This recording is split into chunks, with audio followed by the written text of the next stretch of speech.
Bom dia, boa tarde, boa noite, senhoras e senhores. Sejam bem-vindos aqui à Casa Terapia. Eu sou a Marina Marinho. Eu sou o Iago Tarangino e eu nunca fiz uma sessão de casa terapia. O que é uma sessão de casa terapia, Marina? Então, a ideia da Casa Terapia veio com a minha relação com a minha casa. Eu não tinha uma relação tão legal com a minha casa por conta de eu ser arquiteta. Eu sou arquiteta, daí eu achava que as pessoas queriam que a minha casa fosse assim, criavam expectativas sobre a minha casa. E várias vezes eu ia, fazia um projeto para o cliente, renovava, reformava a casa dele inteira e ficava lindo, incrível. E às vezes eles falavam, nossa, eu imagino como deve ser a sua casa. E eu pensava que a minha casa era velha, que não tinha assim nada assim muito novo, muito diferente. E isso mexia um pouco com a minha autoestima até, era meio abalada, sabe? Acho que é um pouco daquela questão do síndrome... Qual que é o nome? Síndrome do impostor. Síndrome do impostor. Acho que eu tinha a síndrome da impostora. Porque eu achava que eu tinha que ter uma casa perfeita porque eu sou arquiteta. E aí eu fiquei num conflito com a minha casa um tempo até que eu comecei a fazer terapia. Aí muda tudo. Aí a vida começou a mudar. Comecei a fazer terapia e aí eu comecei a perceber o que eu gostava, o que era meu. E assim, a minha casa, ela é a casa que eu nasci. Então tem um simbolismo emocional nela, das minhas lembranças da infância, da minha família, muito grande assim. Mas ela é uma casa antiga, ela é uma casa mais velha. E eu não tive condição assim de fazer uma puta reforma ainda. Eu tenho a vontade de fazer uma reformona, trocar o piso, ela já tá até precisando de algumas coisas, mas eu não tinha assim, eu senti um pouquinho de vergonha às vezes, até porque quando eu mudei para casa, eu tinha móveis que eu ganhei, que era da minha tia-avó, então assim, não combinava exatamente com as coisas que eu tava ganhando, assim, eu tive que me virar com o que eu tinha. E às vezes eu olhava e ficava pensando, nossa, né? Se eu pudesse escolher, não seria o que eu escolheria. E essa relação da vergonha da casa, o fato de eu ser arquiteta, quando eu comecei a fazer terapia, eu já comecei a olhar para casa com um jeitinho diferente, porque quando você vai se conhecendo melhor e você vai percebendo assim, cara, por que, né, que eu ligo tanto para o que os outros pensam, por que que isso é importante para mim? Aí eu fui ressignificando isso tudo, fui ressignificando a casa e fui cuidando de cada cantinho de um jeito, sabe? Eu acho que aqui ia ficar legal assim, daí eu fiz vários testes, mudei os móveis de lugar, pintei parede, fiz um monte de coisa, desenhei em parede, decorei vários pedacinhos da casa de um jeito diferente, e aí, com o tempo, a casa realmente foi ficando cada vez mais com a minha cara, e hoje eu amo ela, assim, ela é tipo o meu lugar, assim, para descansar, para ficar tranquila, é o meu lugar favorito, assim. E eu acho que foi importante eu passar pelo processo de terapia, de me conhecer, de olhar para casa com esse olhar mais carinhoso, cuidadoso, e aos poucos ir fazendo algumas transformações aqui e ali. Então hoje, e até porque eu tenho experiência como arquiteta, eu acho que as pessoas precisam se conhecer melhor para poder explorar isso na casa delas. E aí conseguir fazer o melhor projeto, fazer um projeto mais a cara delas. Mais íntimo, né? Mais íntimo, mais assim, feito sob medida para você, sabe? E aí para mim hoje não faz sentido pensar na casa só com arquitetura, sem a conexão emocional. Que é um processo que é junto, né? Sim, e assim, vamos ser bem realistas, né? Uma pessoa que acabou de sair da faculdade, ela não vai ter dinheiro para reformar uma casa. Exato. Sabe? Ela não vai ter esse dinheiro. Aliás, muita gente vai pro aluguel, né? E aí no aluguel você não vai fazer uma puta reforma, né? Você vai pintar uma coisinha, vai arrumar outra. Você não vai conseguir fazer aquela reforma que a gente chama de Pinterest, né? Que é tipo perfeita, gigante, usando um monte de coisa nova, de cinema. Não vai. Então, se a gente ficar olhando muito lá para essa reforma dos sonhos, a gente acaba não vivendo hoje, né? Que é uma coisa que a gente trabalha muito em terapia. Você não criar essa ansiedade da expectativa lá do futuro, do medo do futuro também, e não ficar apegado ao que era antes, porque as coisas mudam, elas envelhecem, às vezes param de funcionar e você tem que trocar. Então, existe um equilíbrio ali que você precisa achar para viver o presente. Exatamente. Quando a gente quer viver muito no futuro ou no passado, a gente acaba deixando a nossa vida do presente caída, né? Meio desleixada, assim. E suga a nossa energia. Porque, querendo ou não, a casa é o nosso templo, né? Tipo, as coisas que a gente costuma fazer para recarregar a energia, que é dormir, comer, e tomar banho, fazer higiene pessoal, essas coisas, a gente faz, provavelmente, a maioria das pessoas faz em casa, não é que todo mundo faz, mas acho que a maioria. E aí, se você não prepara a sua casa para te receber e te relaxar na hora que você vai precisar para recarregar energia pro dia seguinte, você não vai criar essa relação de carinho com a casa, e aí talvez você não se sinta de fato em casa. Que é a pior das situações, né? A pior das hipóteses. Exatamente. Aí. E como é que foi sua relação com a arquitetura? Você começou nela e hoje você tem uma visão muito melhor com relação a isso, né? Ao design de interiores, ao interior nosso também, né? Junto com o interior da casa. Mas como é que foi o teu processo com a arquitetura? Quando eu saí assim, para o mercado de trabalho, que eu saí da faculdade, os únicos projetos que apareceram foram de interiores. Na faculdade a gente não é o grande foco, assim. A gente faz pouca coisa de interiores, eu aprendi mais nos estágios mesmo. E eu me identifiquei muito. Porque eu me conecto muito rápido com as pessoas quando elas chegam e trazem as emoções, o que elas querem. E aí quando elas vêm, às vezes, empolgadas com um sonho, eu quero uma casa assim, assada, eu rapidinho me conecto e consigo criar alguma coisa ali para ela. Aliás, quando eu não me conecto, são os projetos que eu tenho mais dificuldade de me relacionar, porque eu preciso sentir que a pessoa está ali conectada comigo e que ela tá trazendo as coisas realmente do que ela quer. E isso para mim sempre foi muito legal. É um trabalho em conjunto, né? É um trabalho colaborativo. Não eu digo assim, o cliente ele traz as coisas. Se ele não trouxer, eu não vou conseguir criar algo para ele. E quando a gente tá falando de casa, eu quero criar algo para ele. Porque é pessoal. Porque é pessoal. E eu quero que ele olhe pra casa dele e fale, nossa, sério, você aqui é o lugar mais perfeito do mundo. É isso que eu quero. Então, quando eu tô projetando, eu penso mais nisso. Mas voltando à questão da relação, né, com a arquitetura. A minha relação é meio de amor e ódio. É porque assim, eu acho que eu já amadureci muita coisa. Mas quando eu saí para o mercado, e aí veio os projetos de interiores, e vinha muito essa questão das pessoas às vezes pedirem um projeto e não quererem pagar o valor do projeto, sendo que elas iam gastar muito mais na obra, não reconhecer o valor mesmo de um projeto. E eu ficava muito frustrada assim, com isso, sabe? Falava, nossa, tipo, ninguém reconhece o valor de um projeto, que absurdo e tal. Ficava indignada. Indignada.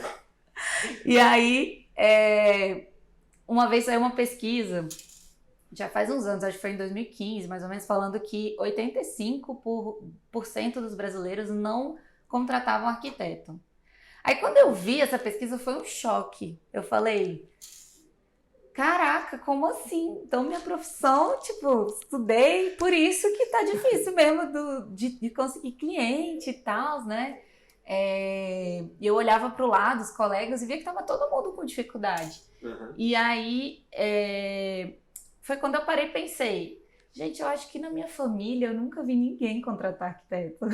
Você já viu na sua? Na minha também, geralmente é engenheiro, né? Mas nunca o arquiteto.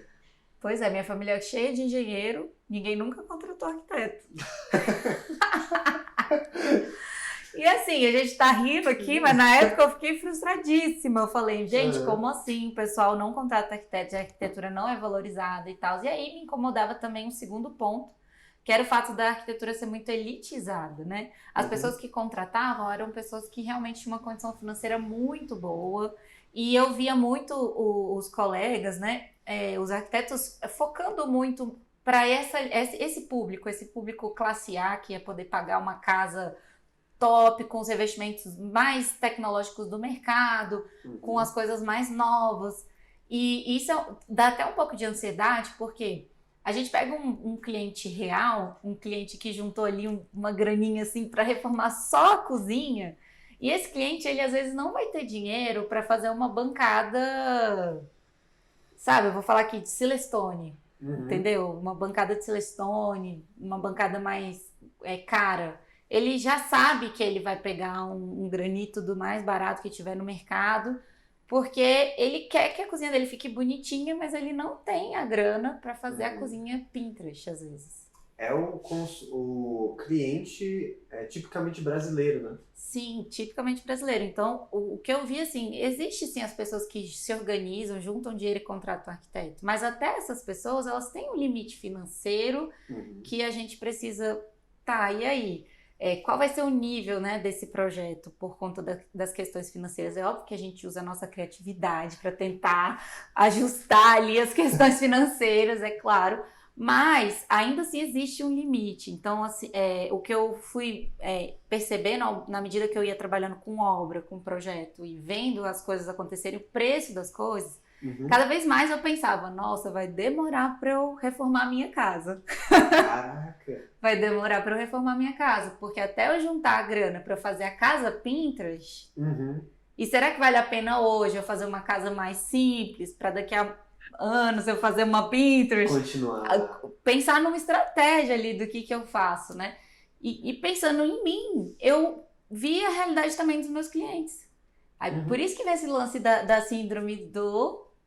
A síndrome do impostor. Do impostor. Estamos relembrando aqui a cada 10 minutos. Eu esqueço, faz parte. Uma hora vocês se acostumam. Uma hora acostuma.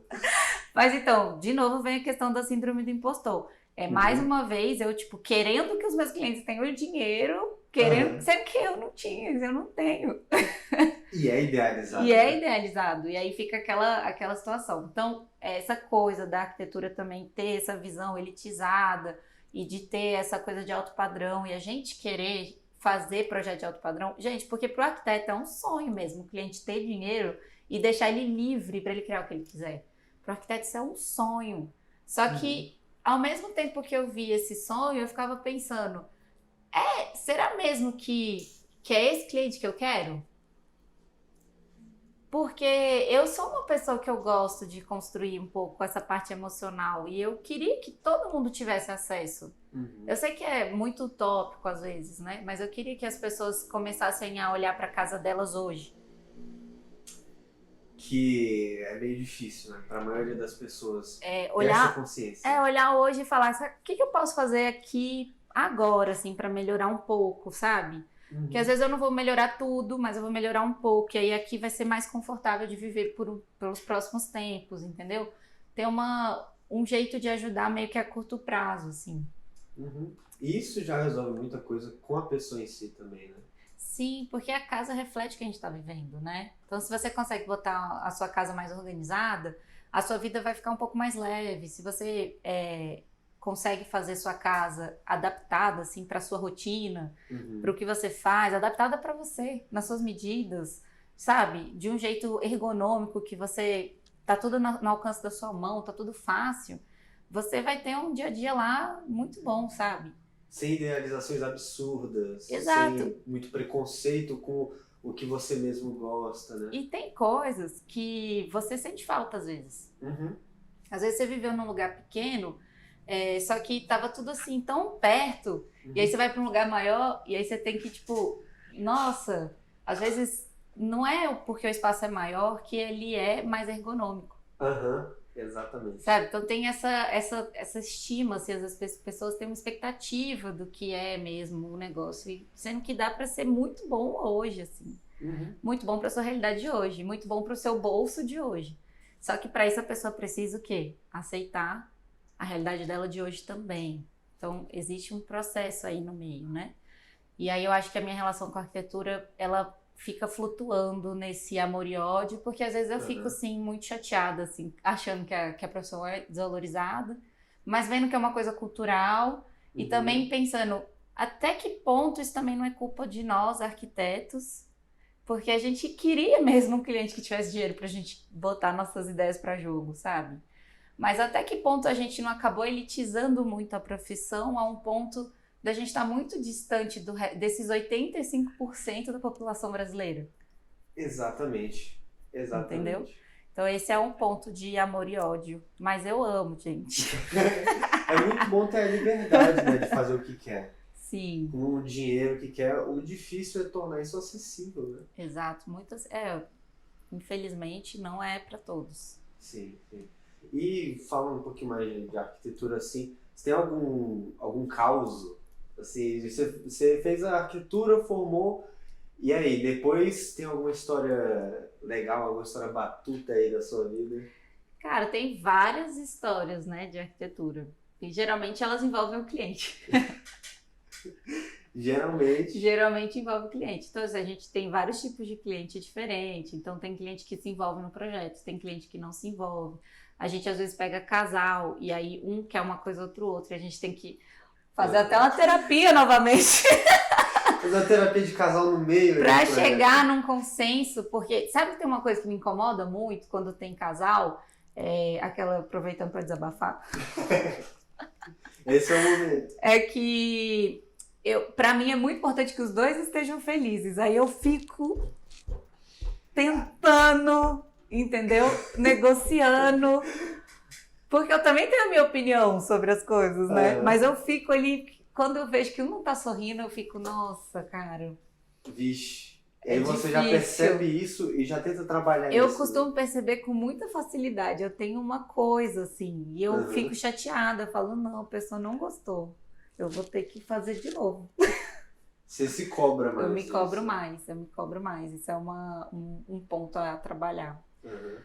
Mas, cara, eu tive vários causos, assim. Eu estagiei, quando eu tava na faculdade, eu estagiei com urbanismo, porque achava que eu ia ser urbanista. Urbanista. Eu tinha uma professora que eu era apaixonada com ela, achava ela incrível. Eu falei, gente, essa mulher é incrível, eu acho que eu também vou ser urbanista. E aí... fui trabalhar no governo, aqui no GDF, fazendo placa. Fazendo placa? Fazendo placa de urbanismo e... Aonde que foram as placas? Tem todo o plano piloto, as Oceasa Norte. São as placas de pedestre mais que eu trabalhei. De você estar aqui, em toda a superquadra tem. Que massa! Ué, essas placas foram boas. Pois é. Elas foram pensadas para a Copa. Quando ela foi aqui no Brasil. Faz tempo, gente. Faz um tempinho. Faz tempo que eu estagiei. E aí, no processo de trabalho lá, eu vi muito como funcionava algumas questões da parte urbana da cidade. E aí eu dei uma leve desencantada. Achei legal trabalhar com as placas e tal. Quando eu passo por uma, eu falo, gente, eu que fiz. Eu que fiz. Mas depois eu falei, nossa, eu acho que eu preciso testar as outras áreas. Aí eu fui para uma holding que trabalhava com hotelaria. Então a gente fez projeto de resorts, foi muito legal porque eu aprendi a fazer detalhamento, projeto de piscina, interiores, hotéis e, cara, foi um aprendizado do caramba, assim. Esse estágio valeu. E eu fiquei 2 anos lá, então foi muito bom pra mim. Aí quando eu saí, já comecei a trabalhar com meu pai. E meu pai tem uma pequena construtora familiar, né, a Planarte. E ele começou com a minha mãe. E aí quando eu saí, ele falou, filha, você vai trabalhar comigo agora, né? Não tem jeito. Fiquei com medo no início, mas depois, nossa, hoje eu sou muito grata, assim. Porque ele foi um fofo, cara. Acho que nem eu esperava. Não porque eu não achava que ele era fofo, mas é porque eu pensei, nossa, será que a gente vai brigar muito, trabalhando juntos? Só que eu acho que isso aproximou a gente, conectou mais a gente. E ele foi muito paciente e muito apoiador, assim, o tempo inteiro. Eu fiquei muito insegura. Acho que a gente sai da faculdade e eu já saí para trabalhar com ele, pegar projeto, aí eu falava, gente, mas eu consigo, sabe? será? Tá, eu estagiei, tá, trabalhei, mas será? E aí ele falava, você consegue, e o que você não conseguir, você me fala, porque aí eu te ajudo. Ai, que massa. E aí isso foi muito foda, assim. Eu acho que ele me encorajou muito, sabe? A pegar tudo que aparecia. Aí eu comecei a fazer, aprender a fazer coisa. E eu via que ele ficava feliz também quando via que eu tava, tipo, fazendo e tal. E a gente... Meu pai foi assim... Ele é tão importante na minha vida, mas também na minha carreira, que eu não consigo imaginar, assim, nenhuma conquista minha sem pensar nele, sabe? Eu sou muito grata. Que massa. Momento fofo. Muito fofo, papito. Então, desde o começo ele estava te apoiando? Sempre. Aliás, foi ele que me fez fazer arquitetura. Caraca, como é que foi isso? Porque eu... ensino médio, né? Ensino médio, fase lá que o pessoal começa a focar na vestibular. Só que quando eu fui pro ensino médio, eu fui para uma escola que era muito difícil e eu tinha muita dificuldade. E aí eu comecei a tentar estudar mais para ver se dava alguma coisa, se melhorava as notas e tal. E eu sempre fui uma criança criativa que desenhou muito, pintou muito, que adorava artes. Minha mãe era uma artista incrível, assim, surreal. E eu sempre acompanhei muito ela em tudo. Então eu era muito artista. Aí chegou no ensino médio, teve essa coisa de vestibular, ter que estudar e eu não conseguia acompanhar muito bem a escola, então eu parei de desenhar. Eu nunca mais desenhei, pintei nada. Passei 3 anos crua, assim. Caramba. Aí quando chegou no terceiro ano, o pessoal falou, tem que escolher a faculdade, eu falei, e agora? Tipo, eu não faço ideia do que eu quero fazer. Daí eu gosto de matemática, acho que eu vou fazer engenharia. Meu pai é engenheiro, vou falar com ele, né? Falei, pai, acho que eu vou fazer engenharia civil, o que você acha? Aí meu pai, nossa, nada a ver. Aí falou, filha, você é arquiteta, com certeza. Você sempre gostou de artes, você sempre gostou de desenhar. Não, faz arquitetura, vai por mim. Você leva jeito, você gosta, você gostou. Não tem nada a ver sem fazer engenharia civil, nada a ver. Caraca. Aí eu fiquei ainda meio confusa, confiei nele, mas fiquei assim... Ele tem razão, eu gosto de arte. Ele falou, você gosta de detalhezinhos, você gosta de coisinha. Não, Marina, qual a chance de você ir fazer engenharia? Aí eu falei, tá, você tem razão, acho que realmente eu gosto das artes. Eu tô afastada, mas eu gosto. Aí daí eu comecei a estudar as possibilidades de faculdade mais artísticas, assim, né? E aí eu me interessei por desenho industrial. Aí também cheguei lá, não, pai, eu acho que não vai ser arquitetura não, vai ser desenho industrial, porque eu queria ser a diferentona. Aí meu pai falou, filha, não faz desenho industrial, faz arquitetura. Porque se um dia você quiser se especializar e focar na carreira de desenho industrial, você pode ser um arquiteto. E ao contrário, não, a arquitetura é um curso mais amplo. Aí ele me explicou isso, falou, você conversa com as pessoas que já se formaram para você ter uma ideia e tal. Aí eu conversei com algumas pessoas que eu conhecia que tinham feito desenho industrial e arquitetura. E aí tomei minha decisão. Eu falei, você tem razão, é melhor fazer arquitetura. Entendeu? Aí já começou esse novo caminho. Aí entrei na arquitetura. Então ele foi muito importante. É claro, a minha família, meu pai e minha mãe numa construtora. Né? A gente lidando com... vendo eles fazendo projeto e tal, construindo... eu pensei mesmo numa profissão que fosse mais ligada à área assim, que eles trabalhavam, sabe? Mas, de fato, hoje eu não consigo me ver fazendo outra faculdade. Caramba. E isso é uma coisa louca, porque lá em casa, meus irmãos, os dois fizeram 2 faculdades. Aí eu ficava pensando, gente, será que eu vou ter coragem de fazer outra faculdade? E eu juro, eu não consigo me imaginar fazendo outra faculdade, assim. Enfrentar tudo de novo. Já dá preguiça, inclusive. Já dá uma preguiça. Eu sou muito curiosa de estudar várias coisas, assim. Mas a arquitetura, eu acho que realmente foi muito legal. Eu acho que foi muito legal a minha faculdade, assim. Eu aprendi muita coisa, fiz amigos maravilhosos, assim. Tive professores incríveis, que até hoje eu me lembro, assim, com muito carinho, sabe? Aprendi muita coisa, E, cara, eu adoro. E eu acho que até as coisas que eu fiz depois, que não tem a ver com arquitetura diretamente, como decoração de festa, eu vejo arquitetura em tudo. Já muda a tua visão já da vida, né? Porque a arquitetura é meio isso, você tem uma ideia, você desenhar, projetar, planejar para executar. praticamente tudo que você vai fazer na vida, você faz isso. Então, a arquitetura tá em tudo, assim. Realmente foi... Obrigada, pai, de novo. Mais uma vez. Mais uma vez. E é isso. A arquitetura, então, ela está sempre presente. E aí, tanto que hoje estamos aqui com a Casa-Terapia. Casa-Terapia. A Casa-Terapia, vou só complementar mais uma coisa que eu pensei do porquê que surgiu Casa-Terapia, né? Uhum. É porque hoje eu acredito que a nossa casa, ela está muito além da arquitetura. A arquitetura é o máximo, pode ajudar demais. Uhum. Ergonomia, planejamento, fazer sob medida. Mas a gente tem coisas que fazem a gente se sentir em casa que está muito além da arquitetura, sabe? Uhum. Eu acho que a minha conexão com a minha casa envolveu muito essa questão emocional. Uhum. Né? Tanto de eu me conhecer melhor, me amar mais, como eu amar a minha casa. E cuidar mais dela, né? Quem ama, cuida. E é meio isso mesmo. Uhum. E aí eu vou até fazer uma reflexão aqui rapidinho.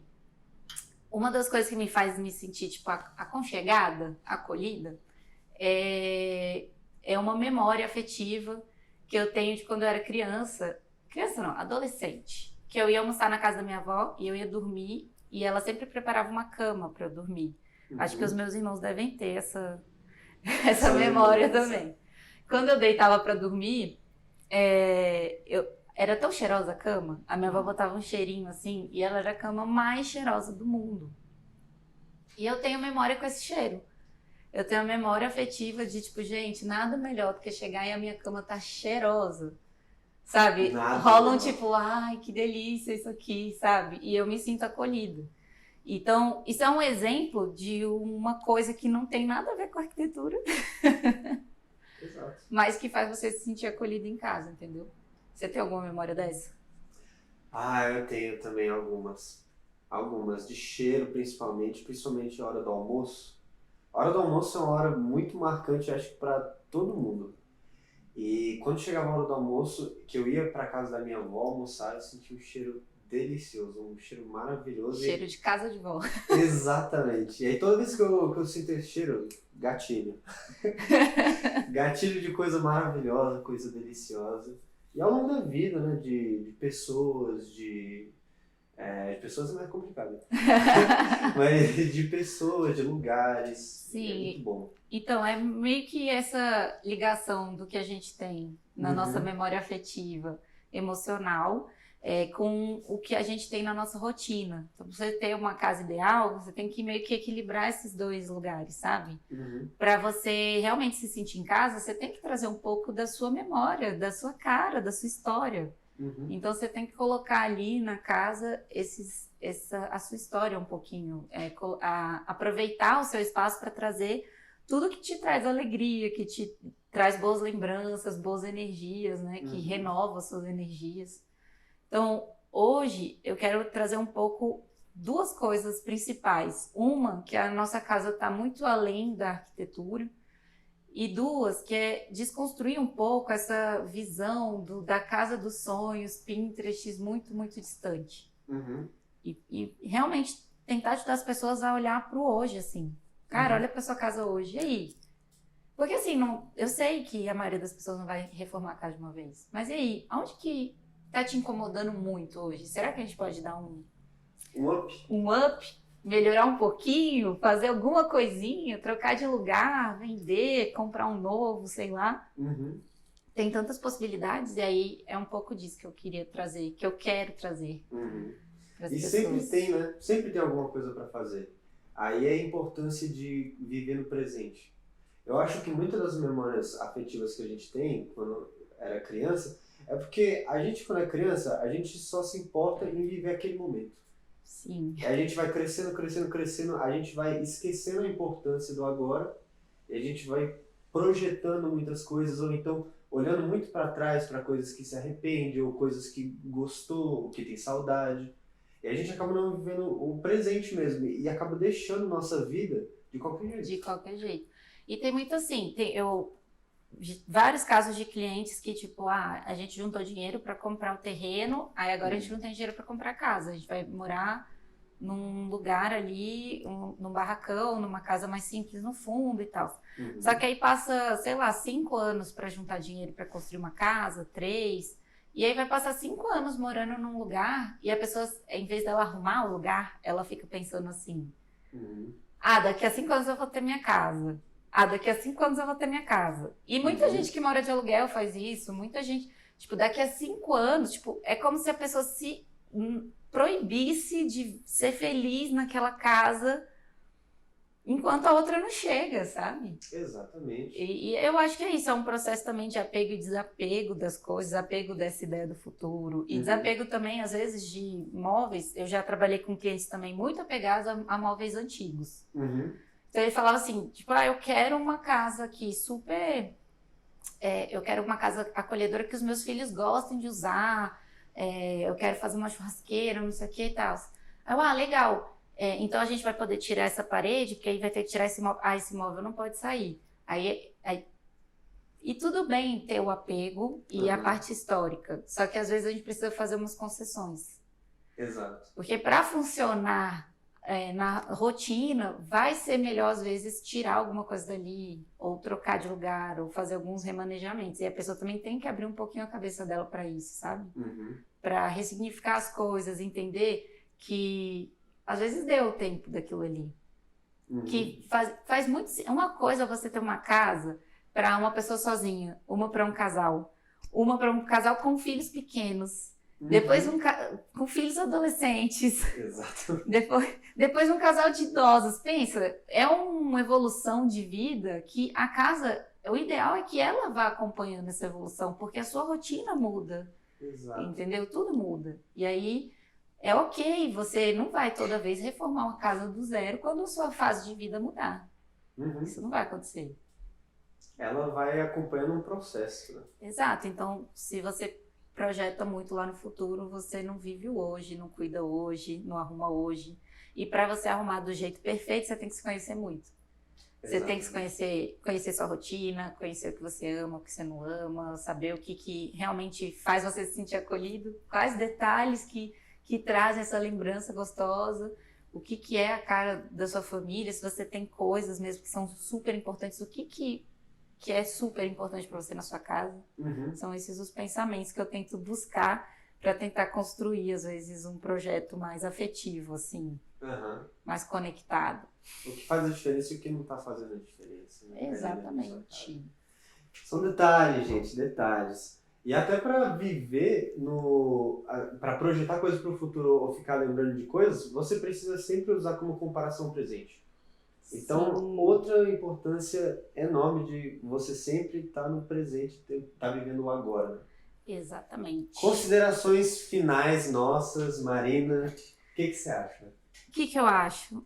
Gente, conta pra gente também o que vocês acham, porque é nosso primeiro episódio. Está aqui inaugurando essa ideia maluca da casoterapia. Maluca ou não, é com bom coração. Exatamente. É aquele toquezinho de maluquice, mas que faz parte ali do processo que é muito direto e muito bonito. Muito bonito. Eu sinto assim que eu precisei passar por uma reforma interior para conseguir expor um pouco também das minhas questões. E aí, aos poucos, quanto mais eu conversava, eu percebia que era questão de muita gente. Então, eu espero que, se algum colega arquiteto estiver escutando isso aí, que me conta se você também sentiu vergonha da sua casa por ser arquiteto. Exatamente. Se achou que tinha que ter a casa perfeita, que nem eu. E pessoas que estão aí sofrendo com a sua casa ou não se sentindo em casa, cola aqui em nós, que a gente vai sempre trazer aqui umas reflexões para vocês pensarem aí em como melhorar a convivência e a casa, a rotina, tudo que vocês puderem relacionados à casa. Relacionados à casa. É isso aí, deixa a sua história, conta a sua história aí, conta seus problemas, seus causos também relacionados à sua casa. E a gente se vê na próxima, então, com muita esperança aí. E também nós temos as nossas redes sociais, se vocês quiserem seguir a gente espera que vocês estejam acompanhando até aqui, que vocês estejam ouvindo ainda. E eu quero agradecer também aos que ouviram até aqui. A gente espera que vocês estejam aí no próximo episódio. Muito obrigada por acompanhar. Se quiser me seguir no Instagram, é @filhadepeixe. E se quiser me seguir no Instagram, é @tarangino. Nós somos muito legais e a gente tem Instagrams muito dinâmicos e muito divertidos. Às vezes até aleatórios. Às vezes até aleatórios. Mas é isso, muito obrigado, gente, pela presença de vocês. E por escutar até aqui, né? Exatamente. Pessoal, se quiser arrumar a casa, lembra que tem que começar por si. Tem que começar arrumando ali você mesmo. Até mais! Valeu!